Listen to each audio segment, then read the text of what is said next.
Good evening. Today's topic is return to scale. Returns to scales, हम जब उत्पादन की बात करते हैं तो जब हम दीर्घकालीन उत्पादन फलन की बात करते हैं या दीर्घकाल में यानी कि लॉन्ग रन में जब हम उत्पादन की बात करते हैं तो उन्हें पैमाने के प्रतिफल नियमों के अनुसार समझाया जाता है या समझा जाता है। रिटर्न्स टू स्केल, जब हम लॉन्ग रन प्रोडक्शन की बात करते हैं तो जो रिटर्न्स किस अकॉर्डिंग मिलते हैं वो हम पैमाने के प्रतिफलों में पढ़ते हैं। In the long run all the factors of production are variable. जब हम दीर्घकालीन की बात करते हैं, दीर्घकालीन वो समय होता है जब हम 1 साल से अधिक की अवधि की बात करते हैं। तो जब हमारे पास समय पर्याप्त होता है तो हमारे जितने भी फैक्टर्स हैं वो सब वेरिएबल होते हैं, यानी कि लैंड, लेबर, कैपिटल और एंटरप्रेन्योर, भूमि, पूंजी, साहस और श्रमिक, है ना। हम सभी में परिवर्तन कर सकते हैं, कोई भी जो फैक्टर है वो फिक्स्ड नहीं होता। Accordingly, the scale of production can be changed by changing the quantity of all the factors of production।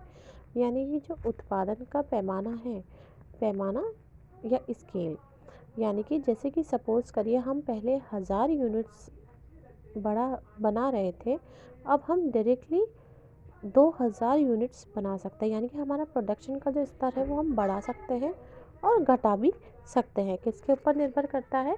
हमारे उत्पादन के साधनों की मात्रा के ऊपर। अगर हम सारे साधनों में परिवर्तन कर देंगे तो हमारा उत्पादन भी परिवर्तित हो जाएगा।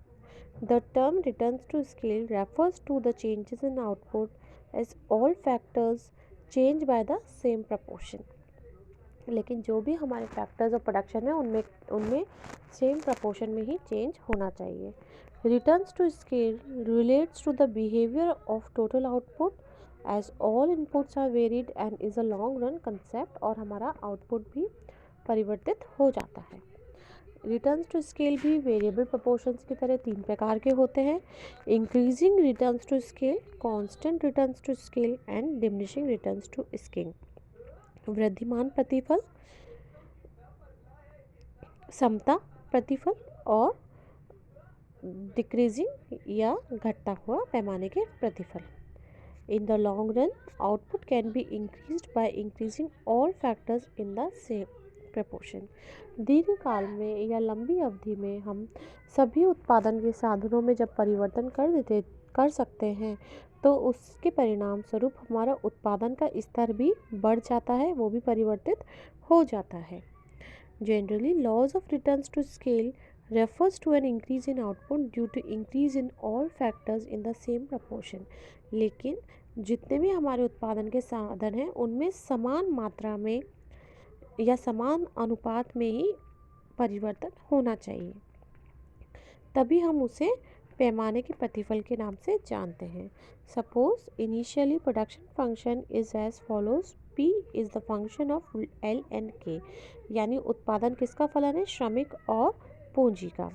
Now if both the factors of production, that is labor and capital, are increased in the same proportion, production function will be rewritten as P1 is the function of X, L and XK। यानी कि दोनों में बराबर से ही परिवर्तन हुआ है।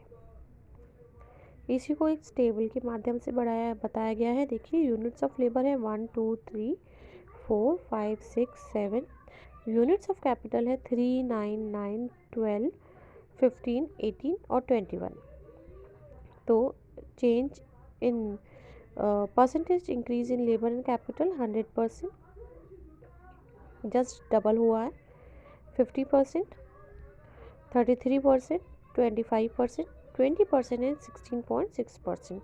तो टोटल उत्पादन जो हुआ है वो 10 30 60 80 100 120 एंड 130। तो जो पहले हमारे 60 तक है उन्हें हम रिटर्न्स टू स्केल कहेंगे। सेकंड जो हमारी स्टेज है उसे हम कांस्टेंट रिटर्न्स टू स्केल कहेंगे और थर्ड वन को हम डिक्रीजिंग रिटर्न्स टू स्केल कहेंगे। So the first one is increasing returns to scale. Increasing returns to scale or diminishing cost refers to a situation when all factors of production are increased, output increases at higher rate. यानी कि हम जैसे जैसे उत्पादन के साधनों में परिवर्तन करते हैं, जिस भी प्रपोर्शन में हमने उत्पादन के साधनों में परिवर्तन किया है उससे अधिक प्रपोर्शन में जब हमारे उत्पादन में परिवर्तन होता है तो उसे हम इंक्रीजिंग रिटर्न्स टू स्केल कहते हैं. It means if all inputs are doubled, output will also be increased at the faster rate than double. Hence, it is said to be increasing returns to scale. This increase is due to many reasons like division, external economies of scale. Increasing returns to scale can be illustrated with the help of diagram. देखिए आप जो हमारा production function है वो नीचे से ऊपर की ओर एक स्टीपली एक सीधी रेखा है तेजी से ऊपर की ओर बढ़ रहा है. सेकेंड है diminishing returns to scale. Diminishing returns और increasing cost refer to that production situation where if all the factors of production are increased in a given proportion, output increases in a smaller proportion. It means if inputs are doubled, output will be less than double. है ना, जिस मात्रा में हम उत्पादन के साधनों में परिवर्तन कर रहे हैं उससे कम मात्रा में जब उत्पादन में परिवर्तन होता है तो उसे हम डिमिनिशिंग रिटर्न्स टू स्केल कहते हैं. आप डायग्राम के माध्यम से इसे समझ सकते हैं. In this diagram diminishing returns to scale has been shown. On x axis labor and capital are given, while on y axis output, where factors of production increase from q to q1, but as a result increase in output, that is p to p1, is less. We see that increase in factors of production is more and increase in production is comparatively less. Thus, diminishing returns to scale apply. Constant returns to scale. Constant returns to scale or constant cost refers to the production situation in which output increases exactly in the same proportion in which factors of production are increased. है ना.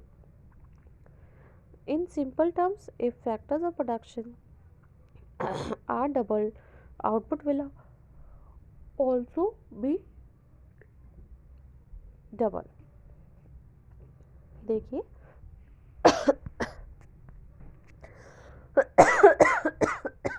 Excuse me. इस प्रकार से ये तीनों नियम हम दीर्घकाल में पढ़े जाते हैं.